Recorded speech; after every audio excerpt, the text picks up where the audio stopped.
ಇನ್ನು ಯೇಸು ಕ್ರಿಸ್ತನು ಶಿಲುಬೆ ಮೇಲೆ ನುಡಿದಂತ ಎರಡನೆಯ ಮಾತನ್ನ ನಾವು ಧ್ಯಾನಿಸೋಣ ಸ್ನೇಹಿತರೆ. ಲೋಕ 23ನೇ ಅಧ್ಯಾಯ 43ನೇ ವಚನವನ್ನ ನಾವು ನೋಡೋದಾದ್ರೆ, ಅದಕ್ಕೆ ಯೇಸು, ಈ ಹೊತ್ತೇ ನನ್ನ ಸಂಗಡ ಪರದೈಸಿನಲ್ಲಿರುವಿ. ಹಲ್ಲೆಲೂಯಾ.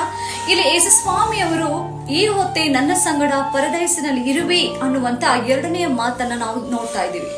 ಇಲ್ಲಿ ಕಳ್ಳನ ಒಂದು ಪಶ್ಚಾತ್ತಾಪವನ್ನ ನಾವು ಕಾಣಬಹುದು ಸ್ನೇಹಿತರೆ. ಮತ್ತು ಕಳ್ಳನು ಯೇಸು ಕ್ರಿಸ್ತನನ್ನ ಸ್ವಂತ ರಕ್ಷಕನನ್ನಾಗಿ ಒಪ್ಪಿಕೊಳ್ತಾ ಇದ್ದಾನೆ. ಅವನು ದೊಡ್ಡ ಕಳ್ಳನಾಗಿದ್ದರೂ ಕೂಡ, ಅನೇಕ ಕೆಟ್ಟ ಕಾರ್ಯಗಳನ್ನು ಮಾಡಿದರೂ ಕೂಡ, ಕೊನೆ ಗಳಿಗೆಯಲ್ಲಿ, ಕೊನೆ ಸಮಯದಲ್ಲಿ ಯೇಸು ಕ್ರಿಸ್ತನನ್ನ ಅವನು ಸ್ವಂತ ರಕ್ಷಕನನ್ನಾಗಿ ಅಂಗೀಕಾರ ಮಾಡಿ ಆತನನ್ನ ಒಪ್ಪಿಕೊಳ್ತಾ ಇದ್ದಾನೆ. ಯೇಸುವನ್ನ ಈ ಒಂದು ಕಳ್ಳನು ಕ್ರಿಸ್ತನನ್ನಾಗಿ ಒಪ್ಪಿಕೊಂಡ ಕಾರಣ ಅವನಿಗೆ ನಿತ್ಯ ಜೀವ ಹಾಗೂ ರಕ್ಷಣೆಯ ಭಾಗ್ಯ ಸಿಕ್ಕಿತು.